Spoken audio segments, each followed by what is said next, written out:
Mga bentahe at dibentahe ng group ride at solo ride. Group ride. Bentahe. Una, motibasyon, mas nakakaengganyo kapag kasama ang grupo, lalo na sa mahihirap na ruta. Pangalawa, social interaction, mas masaya dahil may kasamang kwentuhan at suporta mula sa kapwa siklista.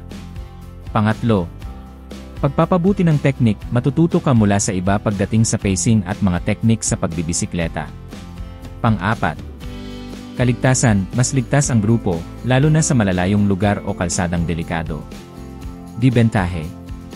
Una, pacing limitasyon, kailangang sumunod sa bilis ng grupo, kahit minsan gusto mo ng mas mabagal o mas mabilis. Pangalawa, hinihintay ang iba, maaaring madelay kapag may kasama na mabagal o may aberya. Pangatlo, mas kaunting kalayaan, limitado ang ruta at oras dahil nakadepende sa plano ng grupo. Solo ride. Bentahe.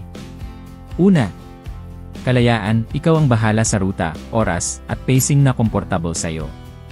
Pangalawa, personal focus, mas may oras mag-reflect, mag-concentrate, at mag-focus sa sariling training goals. Pangatlo, flexibility, pwede kang huminto o magpahinga kahit kailan mo gusto. Dibentahe.